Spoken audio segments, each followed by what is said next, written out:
तो हेलो दोस्तों, कैसे हैं आप लोग। तो आज हम लोग पढ़ने वाले हैं इलेक्ट्रिक फील्ड के बारे में। तो क्या होता है इलेक्ट्रिक फील्ड। तो इलेक्ट्रिक फील्ड को हिंदी में कहते हैं विद्युत क्षेत्र। ये क्या होता है, चलिए इसको समझते हैं। आपने केजीएफ मूवी देखा है, उसमें एक तो जगह का नाम होता है केजीएफ, जिसमें कंट्रोल होता है केजीएफ 2 चैप्टर 2। उसमें कंट्रोल होता है रॉकी भाई का। इस जगह में किसका कंट्रोल होता है, रॉकी भाई का। बाहर से एगो गुंडा आता है, नाम होता है अधीरा। शायद मैं सही बोल रहा हूँ, अधीरा। तो क्या होता है, अधीरा को रोकता है। अधीरा को रोकता है यहाँ बॉर्डर पर आकर के। केजीएफ रॉकी भाई का आदमी आकर के अधीरा को बॉर्डर में रोकता है, भाई तुम उधर ही रहो। अगर तुम मेरे जगह में आओगे, रॉकी भाई बोलता है तुम मेरे बॉर्डर के उधर ही रहो, अगर तुम आओगे तो मार हो जाएगा। समझे, मतलब रॉकी भाई का एक जगह है, अधीरा बाहर से आ रहा है। अगर आएगा इसके जगह में तो बोलेगा कि भाई तुम मेरे जगह से जो दूर ही रहो। नहीं समझ में आया। दो दो डॉन का अगर जगह होता है तो दोनों डॉन आपस में डिसाइड कर लेते हैं कि तुम हुआ वाला जगह में रहो, हम ईठो वाला जगह में मेरा कंट्रोल होगा। तुम मेरे जगह में नहीं आओगे, हम तुम्हारे जगह में नहीं आएंगे। अगर तुम मेरे जगह में आओगे, एक तो डॉन दूसरे डॉन को बोलता है अगर तुम मेरे जगह में आ जाओगे तो मार हो जाएगा, तुम अपनी जगह में रहो। मतलब अगर एक तो डॉन केजीएफ रॉकी भाई एक डॉन है, दूसरा डॉन अगर इसके जगह में आएगा तो बोलेगा, रॉकी भाई क्या बोलेगा, खबरदार तुम मेरे जगह में नहीं आओगे, मार हो जाएगा। मतलब भाई तुम अपनी जगह में रहो। एक डॉन दूसरे डॉन को क्या बोलता है कि भाई तुम उधर ही रहो, मेरे जगह में मत आना। तुम अगर मेरे तरफ आओगे, मेरे जगह में आओगे, मेरा इलाका में आओगे तो मार हो जाएगा। तुम अपना इलाका में रहो, हम अपना इलाका में रहेंगे। मान लीजिए ये डॉन का इलाका है, ये कोई डॉन है Q1, बराबर। बाहर से कोई डॉन आ रहा है, Q2 कोई डॉन आ रहा है। तो ये डॉन क्या करेगा, भाई तुम अपना इलाका में ही रहो, अगर तुम मेरा इलाका में आओगे, ये क्या है, इसका इलाका है। Q1 डॉन का क्या है, इलाका है। अगर भाई तुम मेरा इलाका में आओगे तो मार हो जाएगा, हम अपना तुमको ताकत दिखा देंगे। हमको क्या समझ के रखे हो, Q1 डॉन बोलेगा हमको क्या समझ के रखे हो, हम तुमको अपना ताकत दिखा देंगे। समझ में आ गया। मान लीजिए तो ये Q1 एक चार्ज है, एक चार्ज का एक इलाका होता है, समझ गए। इस चार्ज का एक इलाका होता है, जो ये इलाका होता है, एक इलाकों को कहते हैं क्या, इलेक्ट्रिक फील्ड। इलेक्ट्रिक फील्ड यानी इस इलाकों को कहते हैं विद्युत क्षेत्र। जहां अगर दूसरा चार्ज आएगा, Q2 क्या है, दूसरा चार्ज है, Q2 अगर दूसरा चार्ज इसके इलाका में आएगा तो क्या करेगा, इसके अगर क्षेत्र में आएगा तो क्या करेगा, Q1 चार्ज उसको अपना ताकत दिखा देगा, मतलब इस पर फोर्स लगाएगा। समझ गए। कोई अगर दूसरा डॉन इसके इलाका में आएगा, ये अपना ताकत दिखा देगा, यानी उस पर ताकत लगाएगा। समझ गए। तो यही होता है इलेक्ट्रिक फील्ड। तो आई होप अभी आप इलेक्ट्रिक फील्ड समझ गए हैं।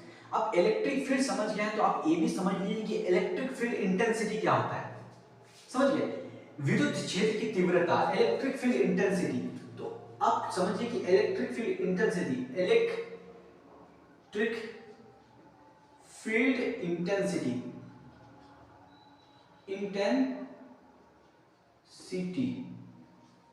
इलेक्ट्रिक फील्ड इंटेंसिटी, इसको कहते हैं विद्युत क्षेत्र की तीव्रता। हिंदी में इलेक्ट्रिक फील्ड इंटेंसिटी को कहते हैं विद्युत क्षेत्र की तीव्रता। तो विद्युत क्षेत्र की तीव्रता क्या है, Q1 का कहां, जो ये Q1 है, Q1 जो डॉन है, इसका कहां कितना चार्ज है, मतलब ताकत है, कहां कितना कंट्रोल है।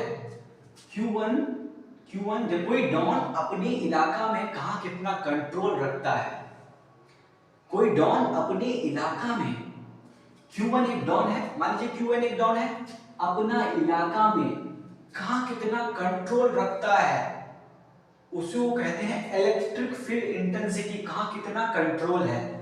इसके जितना बगल में आएगा, इसका ये जो इसके कोई अगर ये चार्ज है, इसके बगल में आएगा, तो जितना बगल में आएगा एटू का, जितना अपने बगल में कोई भी आदमी का कोई भी अगर आदमी है तो अपना बगल में उसका ज्यादा पावर होगा, ज्यादा फरफराएगा, दूसरा जगह जाएगा तो उतना बगेगा नहीं, अपने अपने तरफ ज्यादा पावर होता है, अपना इलाका में ज्यादा पावर होता है। इसीलिए Q1 जो चार्ज है वो अपने जितना Q1 चार्ज के नजदीक जाओगे उसका पावर उतना है, समझ गए। और Q1 चार्ज के जितना दूर जाओगे उसका ताकत उतना कम है, यानी Q1 चार्ज का जितना उसके नजदीक जाओगे तो उतना नजदीक में कंट्रोल ज्यादा है। Q1 चार्ज का जितना इसका नजदीक है उसका कंट्रोल ज्यादा है, जैसे जैसे दूर जाओगे तो ये अपना कंट्रोल खोता जाएगा। Q2 चार्ज जितना इसके बगल में आएगा Q1 चार्ज के, ये चार्ज जितना इसके बगल में आएगा उतना इसका कंट्रोल बढ़ता जाएगा, जितना ये Q2 चार्ज जितना दूर में जाएगा उसका कंट्रोल घटता जाएगा। मतलब बगल में कोई भी चार्ज का, कोई भी आदमी का, उसके घर के आसपास में कंट्रोल ज्यादा होता है, जैसे जैसे दूर जाता है तो कंट्रोल खत्म हो जाता है। उसी तरह सेम टू सेम है, Q1 चार्ज के जितना बगल में आओगे तो कंट्रोल उतना ज्यादा, जितना दूर जाओगे कंट्रोल उतना कम। वही होता है भाई, रियल लाइफ ही फिजिक्स है, समझ गए। तो इसको इलेक्ट्रिक फील्ड इंटेंसिटी को कैसे दिखाते हैं, मतलब मैथमेटिकली कैसे प्रूव किया जाता है। तो देखो, इलेक्ट्रिक फील्ड इंटेंसिटी को हम लोग डिनोट करते हैं ई से, समझ गए। इलेक्ट्रिक फील्ड इंटेंसिटी को हम लोग डिनोट करते हैं ई से। E इज इक्वल टू क्या होता है, E is equal to F by Q2। जैसे मान लीजिए यहां कोई चार्ज Q2 है, इसकी दूरी R है, तो इन दोनों के बीच फोर्स लगेगा। दो चार्ज के बीच कौन फोर्स लगता है, दो चार्ज के बीच कूलम्स बल लगता है, कूलम बल लगता है, जिसे कहते हैं इलेक्ट्रोस्टैटिक फोर्स। तो इलेक्ट्रोस्टैटिक दो चार्ज के बीच लगने वाला कूलम का इलेक्ट्रोस्टैटिक फोर्स कितना क्या होगा, K into Q1 into Q2 by R square, इसकी दूरी के स्क्वायर, ये इलेक्ट्रोस्टैटिक फोर्स है। मतलब इतना देकर के इसको प्रूव किया जाता है, देख सकते हैं, समझ गए। तो आप रख दीजिए इठो, अगर वैल्यू F का वैल्यू अगर यहां रखिएगा तो कितना होगा, F का वैल्यू अगर यहां रखिएगा तो K Q1 by R square, समझ गए। तो एठो चार्ज का कहां कितना कंट्रोल है, एठो चार्ज का कहां कितना कंट्रोल है, देख इसके अनुसार निकाला जाता है, ये मैथमेटिकली हुआ। देख सकते हैं दोस्तों, ये भी वेक्टर क्वांटिटी होती है। क्यों वेक्टर क्वांटिटी होती है, क्योंकि F एक वेक्टर क्वांटिटी है, समझ सकते हैं। इसको इस तरह से प्रूव किया जाएगा कि पर यूनिट चार्ज पर कहां कितना फोर्स लगता है। इलेक्ट्रिक फील्ड इंटेंसिटी को किस तरह से बोला जाता है, मैथमेटिकली किस तरह से बोला जाता है कि एकांक क्षेत्र में सॉरी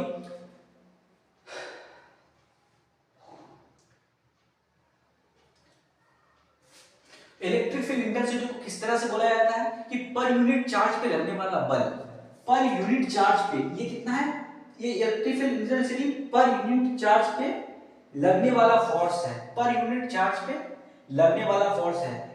ये इलेक्ट्रिक फील्ड इंटेंसिटी जो है किसी पॉइंट पे निकाला जाता है। जैसे हम लोग इलेक्ट्रोस्टैटिक फोर्स क्या निकाल रहे थे, किसी दो चार्ज के बीच निकाल रहे थे, लेकिन इलेक्ट्रिक फील्ड इंटेंसिटी किसी पॉइंट पे निकाला जाता है। जैसे अगर एग्जांपल दे यहां कोई चार्ज है 6 कूलम का, इससे दूरी कोई पॉइंट P है, मान लीजिए P क्या है, एक कोई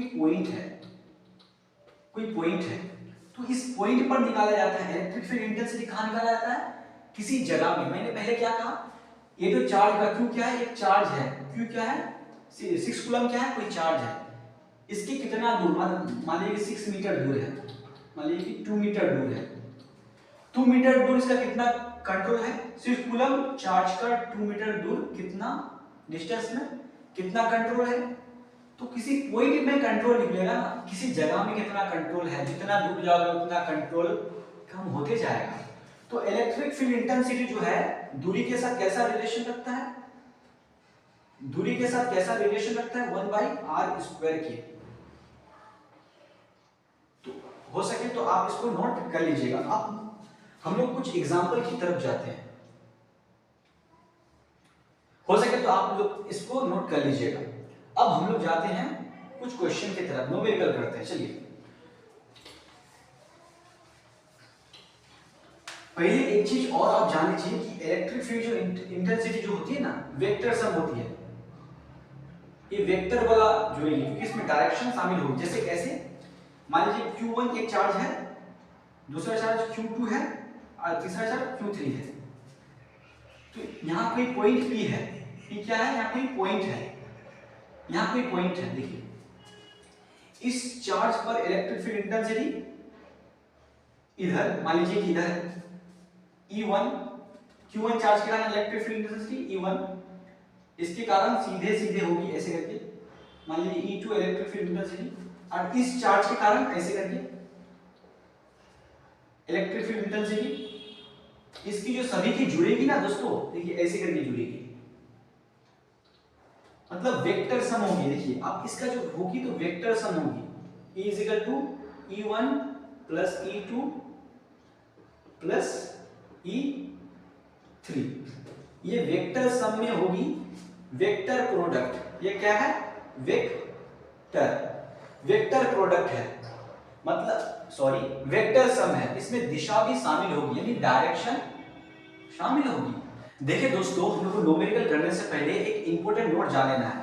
क्या है, आप इंपॉर्टेंट नोट करके लिख लीजिए, इंपॉर्टेंट नोट करके लिख लीजिए। एक नंबर क्या है, पॉजिटिव चार्ज के कारण अगर कोई चार्ज पॉजिटिव है तो इलेक्ट्रिक फील्ड हमेशा आउटवर्ड होगी, आउटवर्ड मतलब इससे निकलेगी। पॉजिटिव चार्ज में इलेक्ट्रिक फील्ड आउटवर्ड होती है, मतलब इससे बाहर निकलती है। पॉजिटिव चार्ज से इलेक्ट्रिक फील्ड बाहर निकलती है।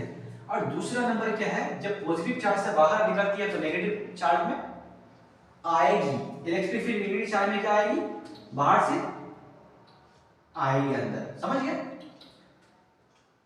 पॉजिटिव चार्ज में इलेक्ट्रिक फील्ड निकलती है, बाहर निकलती है, और इलेक्ट्रिक नेगेटिव चार्ज में इलेक्ट्रिक फील्ड अंदर आती है। इलेक्ट्रिक फील्ड को ऐसे करके दिखाया जाता है, समझ गए, इस तरह से इलेक्ट्रिक फील्ड को दिखाया जाता है।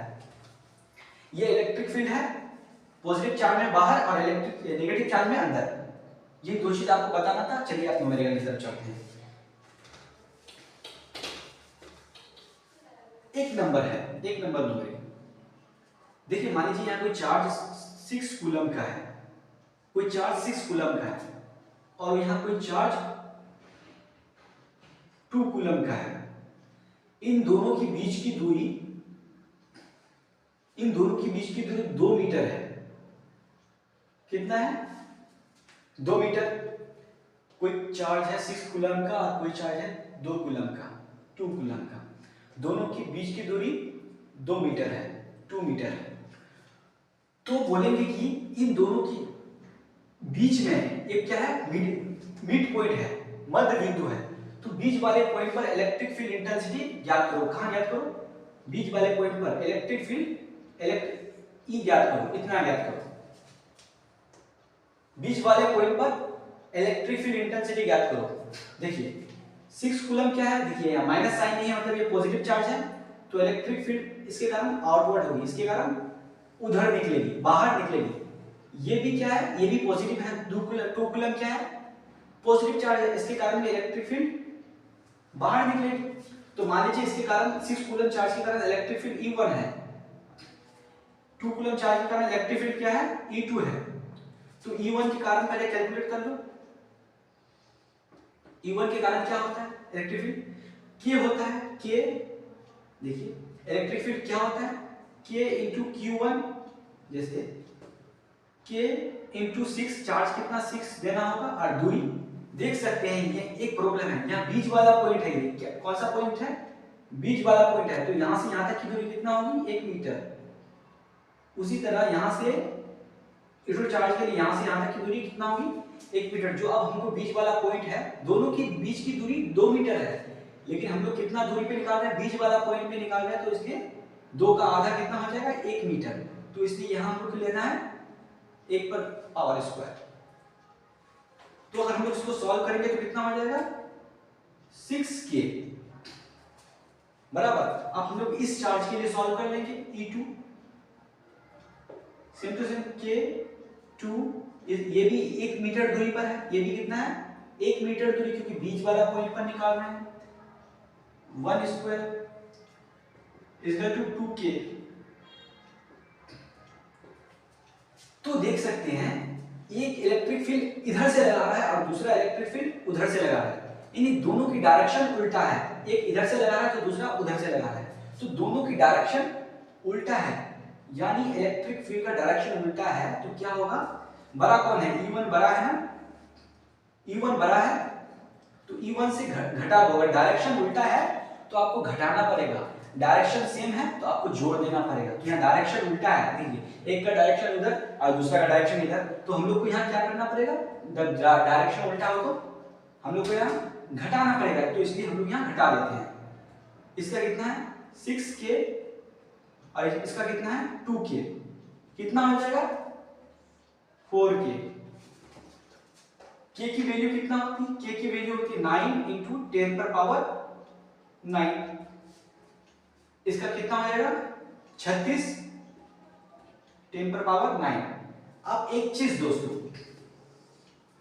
इलेक्ट्रिक फील्ड की जो होती है यूनिट, ऐसा यूनिट लिख लीजिए आप लोग, ये भी नोट करके ऐसा यूनिट लिख लीजिएगा, क्योंकि ये भी बहुत ज्यादा इंपॉर्टेंट क्वेश्चन है कि इलेक्ट्रिक फील्ड इंटेंसिटी की ऐसा यूनिट क्या होती है। तो एसआई यूनिट, ऐसा यूनिट हम लोग लिखने वाले हैं, देख सकते हैं इलेक्ट्रिक फील्ड इंटेंसिटी का formula F by E, F by Q. तो F की देखिए, F की एसआई यूनिट क्या होती है, फोर्स की न्यूटन, और चार्ज जो क्यू क्या है चार्ज है, इसका एसआई यूनिट कूलम होती है, इसलिए इलेक्ट्रिक फील्ड की एसआई यूनिट क्या हो जाएगी Newton by coulomb. Electric field intensity की एसआई यूनिट क्या है Newton by coulomb, SI unit क्या हो जाएगी इलेक्ट्रिक फील्ड इंटेंसिटी की Newton by coulomb. SI unit of electric field intensity Newton by coulomb. तो यहां जो हम लोग लिखेंगे न्यूटन बाई कूलम, आपको ये लिखना जरूरी है ऐसा यूनिट है।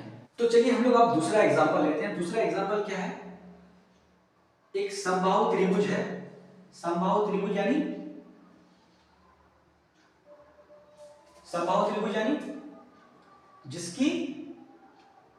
जिसकी तीनों भुजा समान हो, तीनों साइड समान हो, उसको कहते हैं समबाहु त्रिभुज।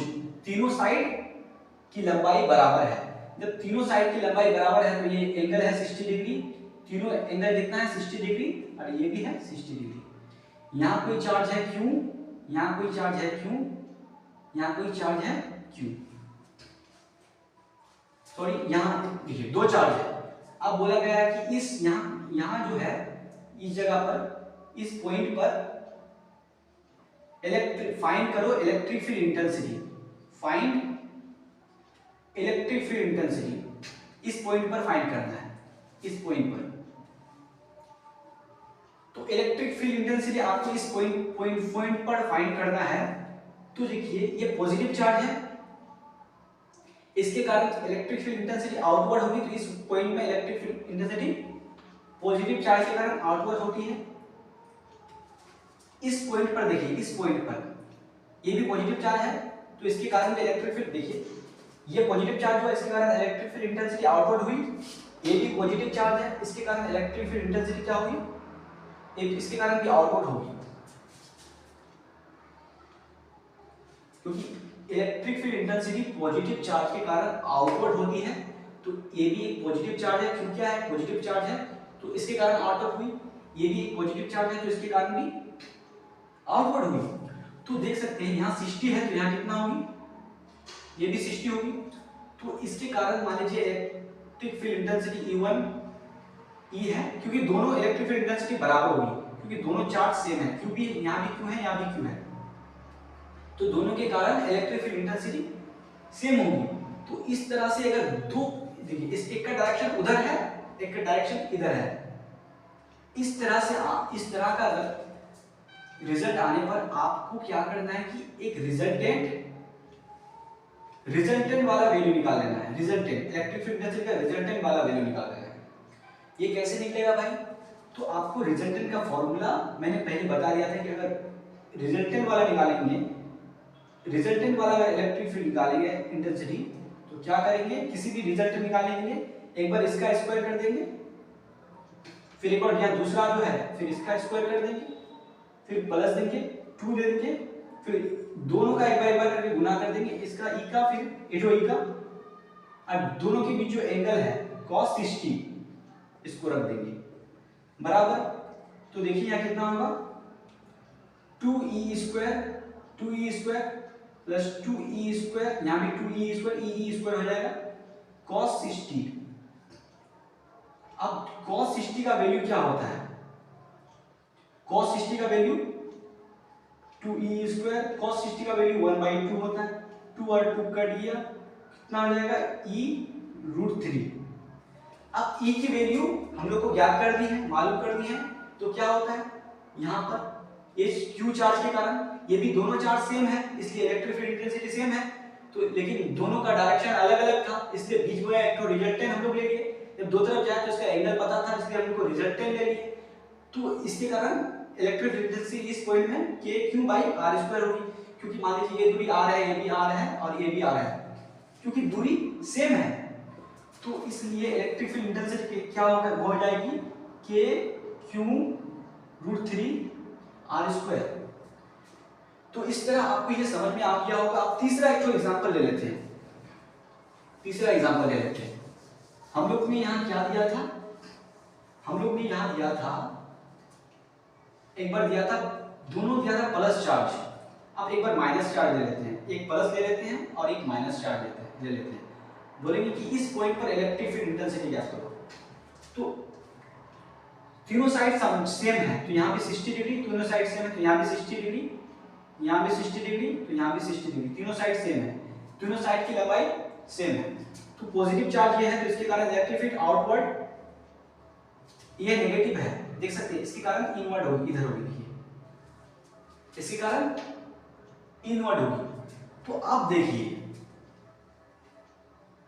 इसके कारण आउटवर्ड हुई इलेक्ट्रिक फील्ड और इसके कारण इनवर्ड हुई, तो इसके बीच में हम लोग को निकालना होगा एक रिजल्टेंट, ई रिजल्टेंट, इसका इलेक्ट्रिक फील्ड रिजल्टेंट वाला इलेक्ट्रिक फील्ड निकालना होगा, क्योंकि अगर दो का डायरेक्शन इधर जा रहा है, एक का डायरेक्शन इधर आ रहा है, जब दो डायरेक्शन हो तो हम लोग रिजल्टेंट निकालते हैं। तो यहाँ एंगल कितना हो जाएगा, जब ये देखो यहाँ से यहाँ ये पूरा कितना है 180 डिग्री का, तो ये पूरा कितना हो जाएगी 120, क्योंकि 180 से अगर 60 घटा देंगे तो 120 हो जाएगा, इसके लिए ये ई हो गया, क्योंकि दोनों चार्ज तो सेम है लेकिन नेचर अलग अलग है, एक माइनस है एक प्लस है, माइनस प्लस के कारण डायरेक्शन इसका बदल गया, लेकिन जो चार्ज की वैल्यू निकलेगी तो दोनों तो सेम ही निकलेगी ना, क्योंकि यहाँ भी क्यू है यहाँ भी क्यू है, इसलिए kq/r², क्योंकि ये r है, ये भी r है, ये भी r है, तो चार्ज की वैल्यू सेम निकलेगी, इसलिए अगर हम लोग रिजल्टेंट वाला निकालेंगे, अगर हम लोग रिजल्टेंट वाला निकालेंगे, ई आर वाला निकालेंगे, तो सेम उसी तरह का फॉर्मूला लगाएंगे, e square plus e square 2e square cos 120, इसको सॉल्व कर लेंगे हम लोग,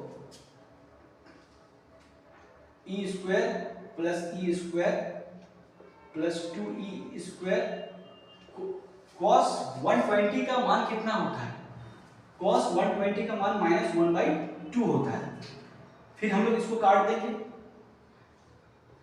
2e square minus E square बराबर e, तो e का मान हम लोग पहले निकाल चुके हैं, तो e का मान kq/r² होगा। तो आई होप आपको ये भी प्रॉब्लम समझ में आ गया होगा। तो thank you for watching my video.